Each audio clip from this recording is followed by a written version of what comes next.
E aí pessoal, tudo bem? Estamos aqui então com mais um bate-papo, né, no Pré-Simpósio Online. Lembrando mais uma vez, né, que é muito importante a sua participação, não só assistindo, né, os conteúdos do Pré-Simpósio Online, mas também participando com os comentários. Aqui embaixo tem um espaço para comentários e não só falando se você gostou do vídeo ou não, mas mostrando também as suas experiências, as suas dificuldades na região que você trabalha, porque aí sim, né, professor? Quando chegar lá em dezembro, no simpósio, no quarto simpósio brasileiro de Biologia de Conservação, a gente vai ter uma melhor compreensão de como que a conservação está acontecendo aqui no Brasil. Então é muito importante que você também deixe seus comentários, beleza?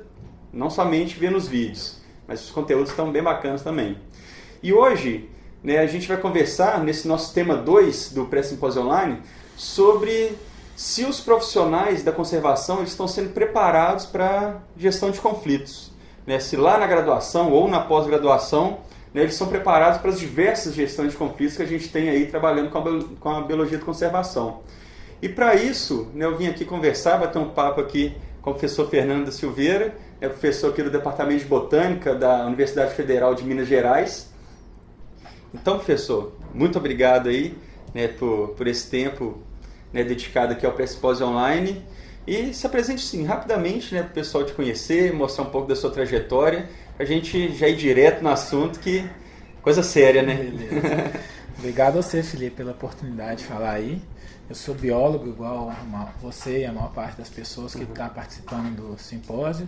Fiz o mestrado e doutorado aqui no UFMG e desde 2012 eu sou professor aqui, trabalhando especialmente com ecologia de sementes, ecologia vegetal e também ecologia e conservação dos campos rupestres, né, que é um dos grandes focos do laboratório, é tentar gerar informações que possam servir de base para orientar políticas públicas e gestão do ambiente relacionado ao campo rupestre.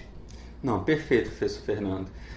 Já vou pegar ali a sua última frase, né, que você disse que um laboratório que ele trabalha com ecologia, com conservação ex situ, né, de sementes, justamente pensando em políticas públicas. E aí, para começar, né, esse nosso bate-papo, quando a gente fala de políticas públicas, esse é um termo que ainda não é bem trabalhado na graduação aqui na biologia. Um aluno ele sabe, ele forma sabendo o que seria um trabalho para as políticas públicas, ou aqui é muito focado ainda em pesquisa científica, geração de dados? Eu acho que tradicionalmente o curso da UFMG ele sempre teve essa abordagem mais científica, mais acadêmica, e ele prepara os alunos muito bem para poder entrar no mercado científico, de publicar, a gente fazer pesquisa de ponta, de qualidade, como poucas universidades fazem hoje no Brasil, mas infelizmente a gente ainda não tem uma abordagem ou uma vertente que leve o aluno, o egresso, a se dedicar a trabalhar no mercado de trabalho, essencialmente na área de conservação. Eu acho que essa não é uma realidade exclusiva da UFMG, mas talvez seja um panorama geral no Brasil. Os cursos eles formam ou para ser professores, ou para trabalhar com consultoria, ou para fazer pesquisa, mas existem ainda uma série de lacunas na formação dos alunos que a gente precisa repensar de uma forma muito mais ampla do que tem sido feito recentemente nas instituições brasileiras. Eu concordo muito com você, né? Pegando o meu exemplo aqui, eu formei na UFMG também, e realmente eu não me lembro, né? Espero não ter matado essa aula, mas nós não tivemos nenhuma disciplina ou mesmo uma palestra sobre legislação ambiental, né? Ou sobre como um profissional da biologia, né? Focando aqui agora os biólogos, quais as perspectivas dele até de profissão. Como você bem disse, a gente aqui ou é ensinado a ser professor, não desmerecendo, gente, né? Lembrando que o nosso assunto aqui é gestão de conflitos, né? Em relação à conservação, mas ou a gente é direcionado a ser professor ou continuar na carreira acadêmica como pesquisador. Né? E no meu exemplo, eu tive muita dificuldade na hora que eu saí para o mercado ali, né? Eu formei, quando surgiu os primeiros propostas de trabalho ali, né? Em resolver problemas práticos na conservação, né? Dando assessoria a órgãos públicos, Ministério Público, por exemplo, em mudar o meu pensamento ali de pesquisador para uma coisa mais prática, né? Porque nem sempre, né, os nossos métodos de pesquisa dentro da academia eles vão ser utilizados para escrever relatórios ou laudos, né, de perícia. Então, nessa perspectiva, na sua opinião, né, como professor, parece que está até tendo agora uma discussão em mudar a grade curricular, né, da graduação aqui na UFMG. O que estava faltando ali para o biólogo especificamente? Uma disciplina, mais palestras, mais contato com profissionais? Tradicionalmente a UFMG vem mantendo isso, e o que eu vou expressar aqui é só a minha opinião, não é da instituição, mas eu acho que a gente está levando um pouquinho a mais do mesmo, né? Se a gente vai mudar a carga horária de uma disciplina para mais ou para menos, na verdade isso pouca diferença faz. O que existe para quem vai trabalhar com gestão ambiental, quem vai trabalhar com ambiente, e é grande parte da nossa responsabilidade como biólogos, é a detecção de que existe um abismo entre o conhecimento que a universidade produz e o conhecimento, as informações que a sociedade realmente precisa. Então nós estamos pesquisando muitas coisas que têm um caráter teórico, que têm uma abordagem muito do conhecimento pelo conhecimento, que deve existir na universidade, mas a gente não pode esquecer também do conhecimento prático, né, da aplicação do conhecimento para o que se precisa na sociedade hoje em dia. Então existe uma série de exemplos que eu acho que a gente pode discutir durante o simpósio também, no qual a academia vai numa direção, mas a sociedade precisa de outra. Agora, quem é que paga a academia? É a sociedade. Então a sociedade ela não deve estar dissociada, desconectada na academia. Então eu acho que os cursos de graduação em biologia eles deveriam contemplar uma série de dimensões que estão fora da área das ciências biológicas. E muito que a gente vê é sempre aquela história de conhecer muito sobre bicho e planta, e a gente esquece da espécie mais importante, que é a nossa. Então muita gente entra na biologia porque não gosta de pessoas, né? Foi o meu caso. Mas inevitavelmente a gente tem que trabalhar com gente. Quando a gente vai sair daqui e vai trabalhar no mercado, a gente vai trabalhar numa sociedade onde a gente precisa conhecer um pouco bastante da legislação, a gente precisa conhecer de economia, a gente precisa conhecer de administração, precisa conhecer dos aspectos mais amplos de direito, dos fundamentos sociológicos, porque as unidades de conservação, as espécies, elas estão interagindo com o ser humano. Se a gente não contemplar as dimensões humanas do conhecimento biológico, a gente vai continuar isolado, e aí realmente são outros profissionais que vão tomar as decisões que os biólogos deveriam estar tomando. Então, hoje em dia já existem cursos como engenharia ambiental, o curso de socioambiental aqui da UFMG, que estão mais abertos a isso, são mais interdisciplinares, mais transdisciplinares. Eu acho que biologia está perdendo espaço nesse caminho, e o resultado disso é que um biólogo recém-formado aqui na UFMG ou em outras grandes universidades que têm essa tradição acadêmica, ele acaba caindo num mercado onde ele vai ter que se virar muito sozinho, procurar o seu caminho, aprendendo e caindo muito, o que é bom, né, aprender sozinho também, ou procurar alguns cursos de especialização para poder se virar, porque a gente não tem essa formação completa, e na verdade é impossível ter a formação completa para tudo, mas nem mesmo as bases conceituais das interações que existem entre a biologia da conservação e outros aspectos fora das ciências biológicas são inseridos na grade curricular das ciências biológicas. Não, perfeito, né? E ainda mais pensando, né, na biologia da conservação, na conservação por si só já é multidisciplinar, né? Não basta, né, na minha opinião também, a gente se especializar, igual você falou, né? Talvez a biologia está se especializando tanto, né, nos temas dela ali, que ela está se desvinculando das outras propostas, né, dos problemas reais, vamos dizer assim. Né? Às vezes na nossa cabeça a gente quer ir a fundo numa pesquisa, mas que não é uma pesquisa que vai ali, né, acrescentar muita coisa para a sociedade em termos de resolver problemas. O que eu quero dizer com isso? Porque às vezes, muitas vezes, né, o pesquisador ele vai num ambiente, por exemplo, que a gente está próximo da Serra do Cipó, né, do Espinhaço, fazemos as nossas pesquisas lá de ecologia, de conservação, de botânica, e nem sequer a gente quer saber ali da comunidade que está morando ali há várias gerações, por exemplo, quais seriam, né, os problemas que o biólogo poderia contribuir. Isso, como você falou, já está muito mais prático num curso de socioambiental, talvez de engenharia ambiental. Talvez está na hora, né, da graduação na biologia, né, principalmente, começar a tentar isso. né, como que o biólogo conversa com a comunidade e não como conversa somente com a natureza ali, né? Exatamente. O biólogo ele tem a capacidade de ler o ambiente, entender o que está acontecendo, mas ele quando sai dessa abordagem muito biológica e vai para algo mais amplo, a gente fica perdido.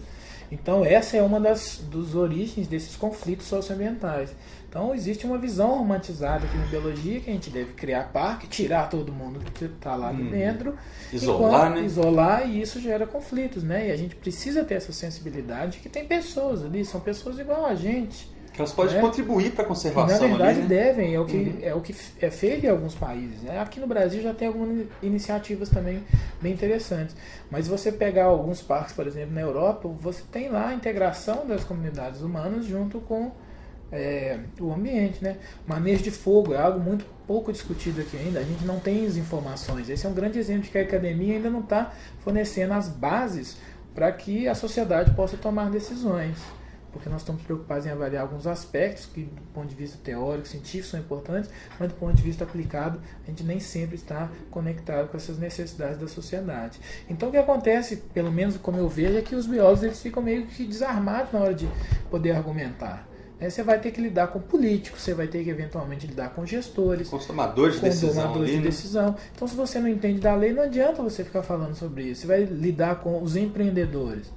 As grandes empresas que têm atividades impactantes, elas vão fazer as suas medidas de acordo com a legislação. Se você não conhece a legislação, você não vai conseguir convencer as pessoas de que isso é importante, ou que você está pensando lá tem algum valor.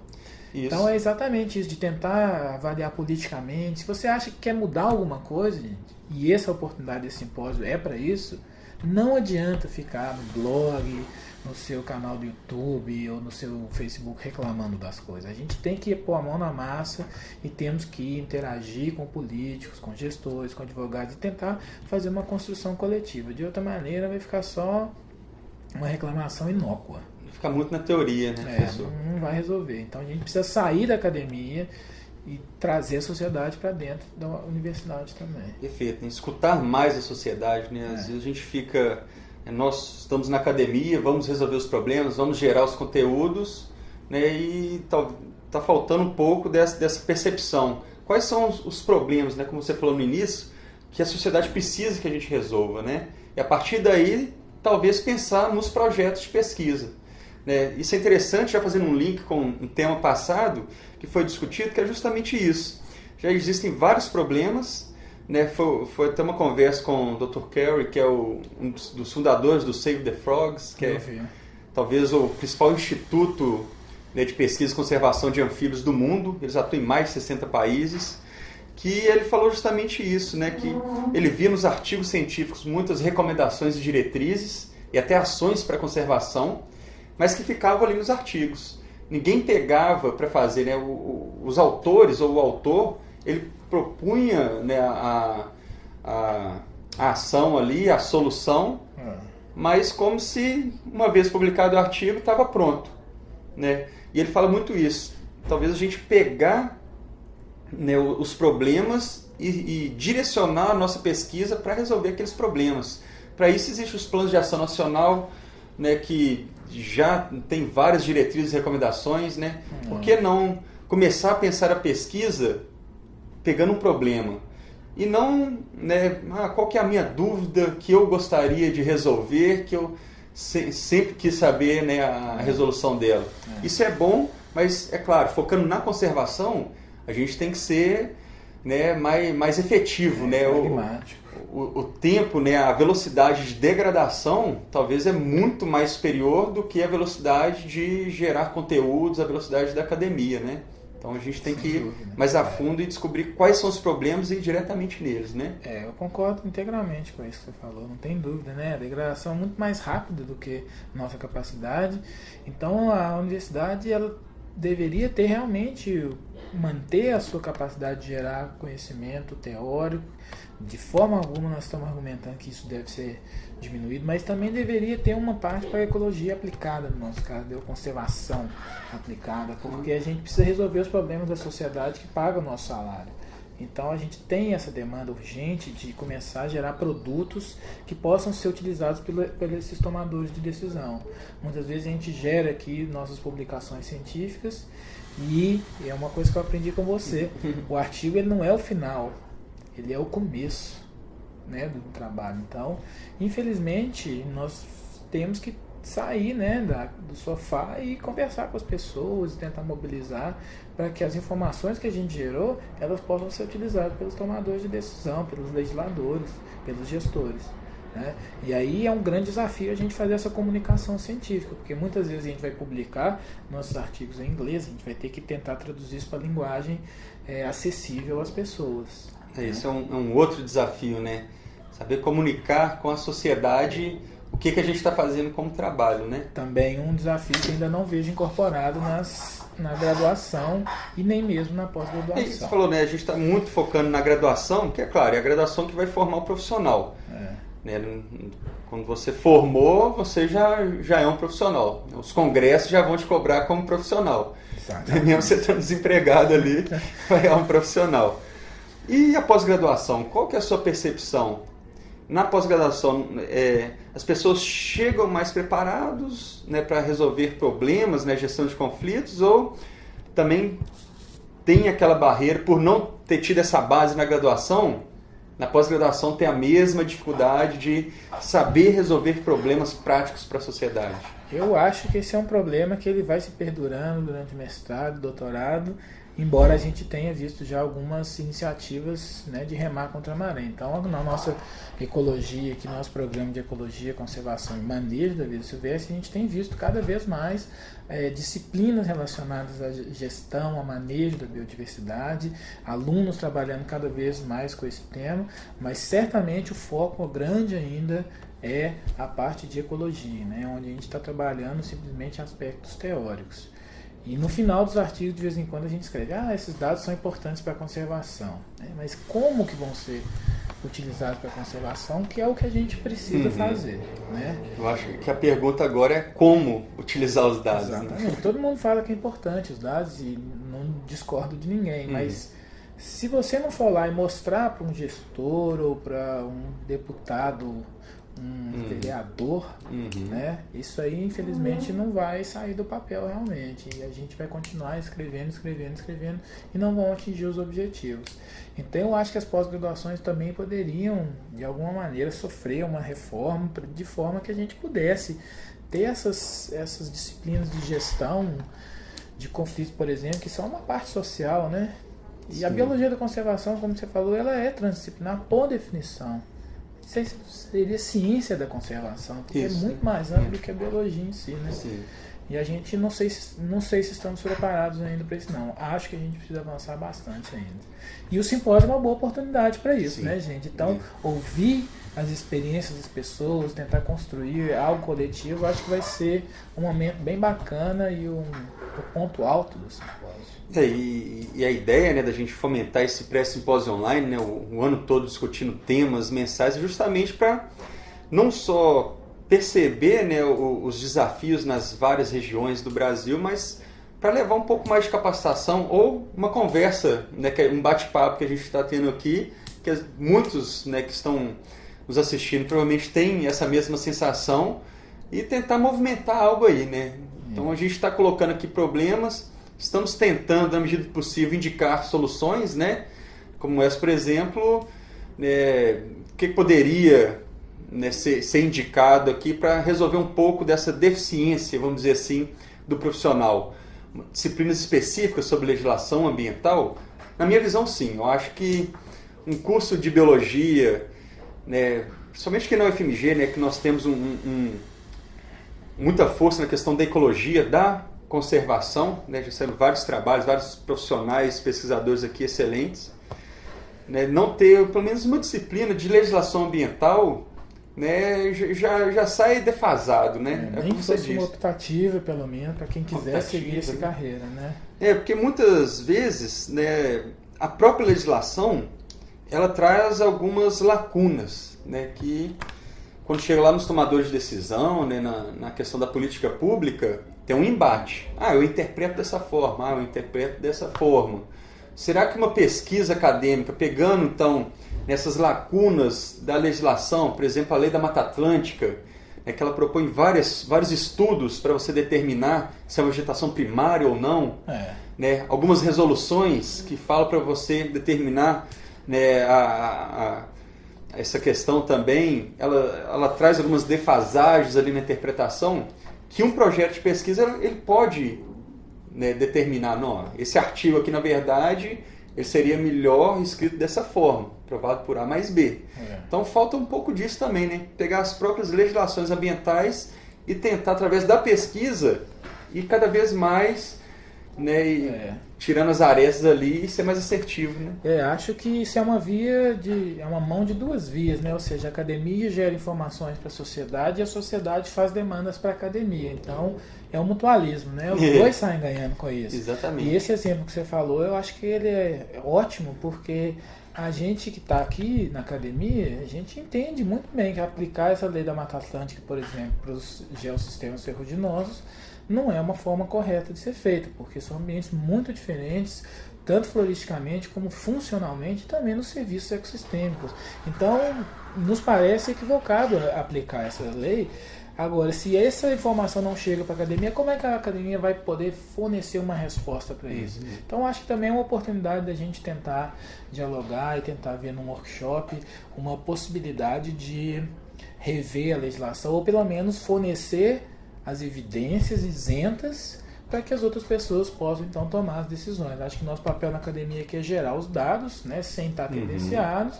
A evidência mostra isso. O que a gente faz com a evidência? Aí é uma outra discussão também feita num pleito mais amplo do que simplesmente academia. Não, perfeito. Mais uma vez, aproveitar a sua deixa aí e não mudar um pouco o assunto, porque tudo aqui é gestão de conflitos, mas você mencionou os geossistemas ferruginosos, que, né, como a gente mesmo informou, nesse tema 2 aqui do Pré-Simpósio Online, a gente vai usar ele sempre como pano de fundo para alguns estudos de casos. Né? A gente tem vários vídeos, né? A gente vai fomentar vários vídeos aqui nesse tema 2 sobre os geossistemas ferruginosos, né? Para vocês compreenderem melhor, para quem não conhece as cangas, né? Os campos rupestres ferruginosos, que por si só já é uma área que está em constante conflito. Porque tem a rigidez locacional, ou seja, onde tem canga, onde tem um campo rupestre ferruginoso, é onde tem um minério de ferro. Então existe uma atividade, né, de mineração muito forte, isso há séculos podemos dizer, e nas últimas décadas que vem aumentando muito. Né, a tecnologia para o lado deles também vai acelerando muito. Então a velocidade de retirar, né, o minério, de degradar ali aquele ecossistema é muito mais rápida também. E ao mesmo tempo, por ter essa rigidez locacional daquela questão mineral, isso evolutivamente também fez uma rigidez locacional ambiental. É ali que a gente vai ter diversas plantas endêmicas dos sistemas ferruginosos, onde a gente vai encontrar diversas cavernas com vários bichos ali, faunas endêmicas, né, os troglóbios. A questão de recarga hídrica, né, aquela dobradinha ali da canga em cima, com as formações ferríferas embaixo. Né, não é à toa que a gente fala que os sistemas ferruginosos aqui na região de BH são as nossas caixas d'água, né? Então, quer dizer, é um ambiente que por si só ele já gera vários conflitos. Tem muita gente querendo tirar aquele recurso e muita gente querendo conservar, né? E aí, pensando nisso e voltando à questão da academia, como que você está visualizando o conhecimento em termos desses geossistemas aqui na academia? O que vem de conhecimento da academia? São conhecimentos de taxonomia, de ecologia? São conhecimentos que levam nessa discussão de conservação? Como é que você vê, né, essa gestão de conflitos acadêmica aí nesses sistemas? Eu acho que esse exemplo das cangas, né, esses campos rupestres ferruginosos, são um exemplo ideal.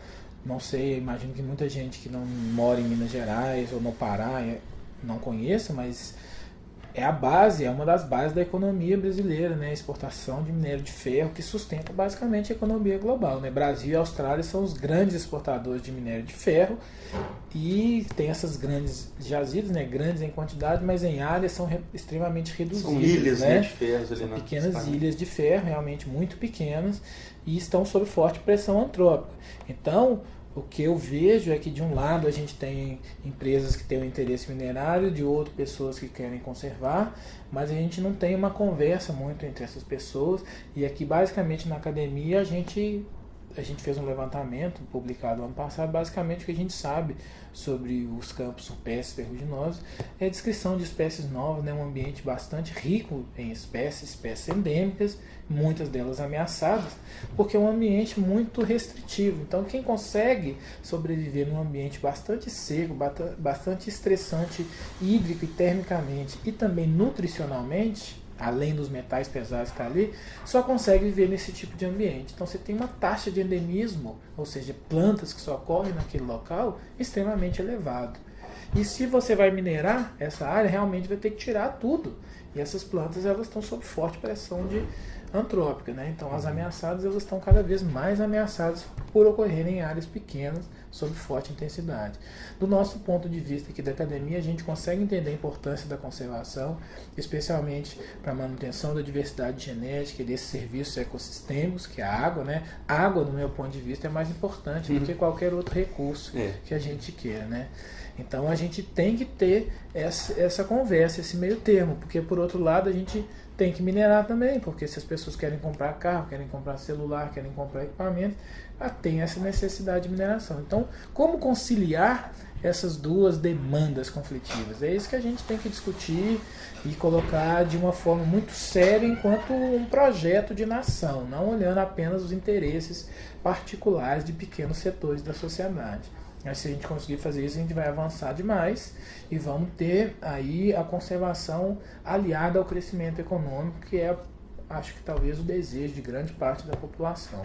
É importante deixar claro que essas ações e estratégias de conservação, né, políticas de conservação, elas não são inimigas do crescimento econômico. Pelo contrário, né, elas fomentam o crescimento econômico. Né? E o exemplo disso, saiu um artigo recente agora sobre as onças pintadas, né, que o ecoturismo, o dinheiro que se ganha com o ecoturismo relacionado às onças pintadas é muito maior do que as perdas de pequenos novilhos que elas comem nas fazendas. Então compensa muito mais você manter uma onça pintada do que matá-la porque ela está comendo uma ou duas cabeças de boi, né? Isso aí é fantástico. E essa sua noção é bem legal. O ano passado a gente fez a Conferência Nacional de Biologia de Conservação. A gente entrevistou o ator Marcos Palmeira, que é um grande conservacionista. É um exemplo de profissional de conservação que não veio da academia. E ele tem essa percepção muito clara na cabeça dele, né? Ele deu um exemplo, né, de pessoal que trabalha com agrofloresta, que às vezes o jacu vai lá pegar uma alface e tal, e o que o pessoal faz? Vamos matar o jacu, por exemplo. E ele pensou, mas o jacu ele pega ali 4%, 5%. Então por que em vez de matar o jacu, você não planta os 4, 5% do jacu, né, e mantém aquela interação? Que é mais ou menos isso que você falou, né? A gente ter essa capacidade de pensar em interações, né? E quando a gente fala em turismo, é uma boa ação para trazer recurso para a conservação. E a pessoa que às vezes realmente tem ali seu novilho, né? O seu bezerrinho ali sendo devorado ali por uma onça, beleza, quanto custa um bezerro? E quanto ele pode gerar, por exemplo, para fazer esse tipo de ação na sua região com turismo? Será que ele... Né, não é para a gente pensar nessa relação? Mas aí voltando, professor Fernando, na questão dos geossistemas ferruginosos, né, aí já fazendo um convite também, né, no final de junho, aqui em Belo Horizonte, vai ter um workshop, né, com a sua participação, organizado por um dos organizadores aqui do simpósio também, que é o Instituto Prístino, né, que é um instituto que tem um conhecimento muito forte, né, nos geossistemas ferruginosos, que a ideia é justamente a gente perceber e compreender como que os estudos em relação às plantas, né, das cangas, dos campos rupestres ferruginosos, eles estão acontecendo pelo lado da academia, do licenciamento ambiental, né, do órgão licenciador, e principalmente se as legislações aplicadas, né, principalmente no licenciamento ambiental, elas corroboram, elas correspondem realmente àquele sistema. O que eu quero dizer com isso? Uma das principais leis aplicadas, né, nos campos ferruginosos é a Lei da Mata Atlântica e a Resolução 423, que é aquela resolução que vai que é como se fosse um termo de referência onde você vai avaliar o ambiente e categorizar, né, se ele é primário, secundário ou não. Isso tudo tem implicações legais. Se é primário, você tem um direcionamento, se é secundário, você tem outro, né? E por que eu estou falando isso? Porque essa resolução específica ela foi feita para campos de altitude e ela é aplicada para os campos rupestres, né, para os campos rupestres ferruginosos.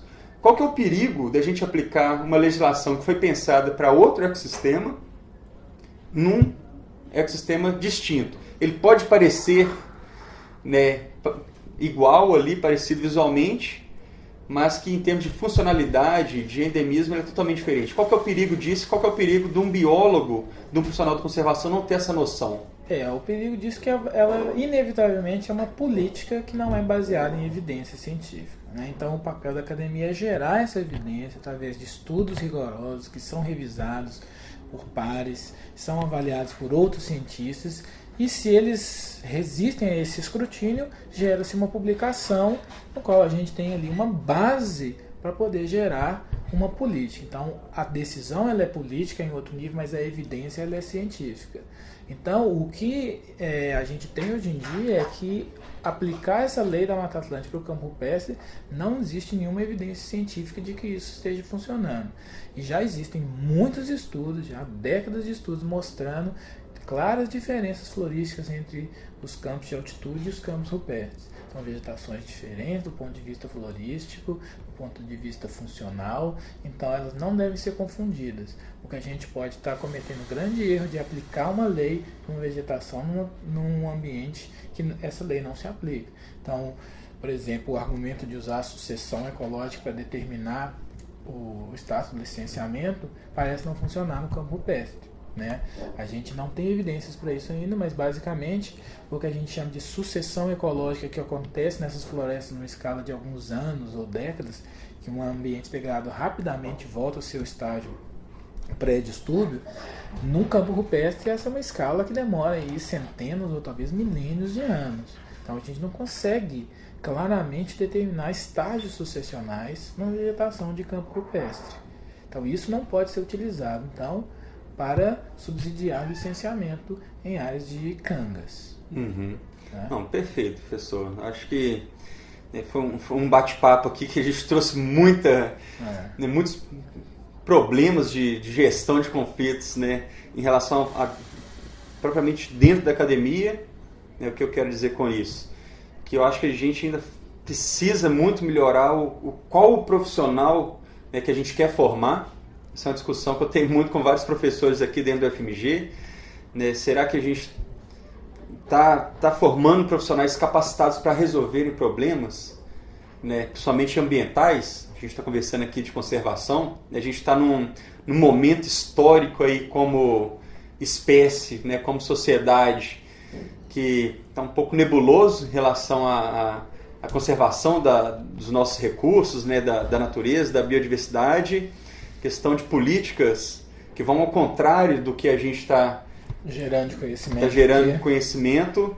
Então, eu acho que a gente precisa cada vez mais pensar, né, na hora da grade curricular, né, e aqui chamando um pouco a atenção que a UFMG está para mudar um pouco, né, a grade curricular da biologia. Como você disse, não vai ser aumentando ou diminuindo uma carga horária de uma disciplina que a gente vai mudar o perfil do profissional, mas sim acrescentando talvez alguns temas que são essenciais, né, para um profissional saber lidar com conflitos, né, com geração de conflitos. Mas acho que só te interromper, eu acho que uma coisa importante também, assim, o aluno ele está insatisfeito com as disciplinas que ele está fazendo, e ele tem que correr atrás, a responsabilidade do aluno também procurar informação, vai fazer disciplina em outros institutos, vai lá para a geologia, vai para política, ciências sociais, direito, vai estudar economia, administração, onde quer que seja. Você é livre para poder escolher o seu destino.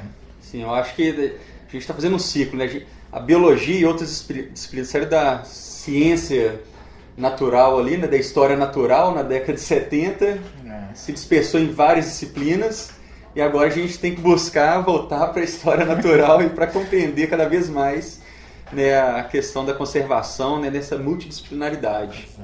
Né?